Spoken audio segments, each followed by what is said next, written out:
SIT చట్టాన్ని గౌరవించలేదు. కానీ మేము ఒక బాధ్యత గల పార్టీగా, తెలంగాణ ప్రజల గొంతుగా, తెలంగాణ ప్రజల ప్రతినిధిగా పెద్దలు కేసీఆర్ గారు ఈరోజు సిట్ చట్టాన్ని గౌరవించకపోయినా, రాష్ట్ర ప్రభుత్వం ఆడిచ్చినట్టు ఆడుతున్నా కేసీఆర్ గారు మాత్రం చట్టం మీద, న్యాయం మీద ఉన్న గౌరవంతో పూర్తి స్థాయిలో ఇవాళ విచారణకు సహకరించి, ఆయనకు నిజానికి ఇక్కడ రావాల్సిన అవసరం లేదు. తాను నివాసం ఉండే చోటే నేను విచారణకు హాజరవుతాను అని చెప్తే ఏ కోర్టు అయినా వెంటనే తీర్పిస్తుంది, ఎందుకంటే గతంలో ఎన్నో ప్రెసిడెంట్స్ ఉన్నాయి.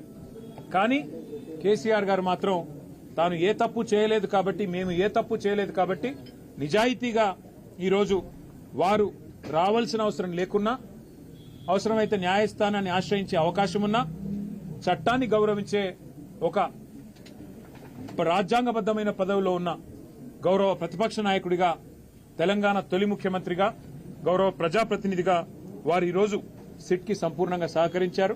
వారు అడిగిన ప్రతి ప్రశ్నకి స్పష్టంగా కుండబద్దలు కొట్టినట్టుగా సమాధానం ఇచ్చారు.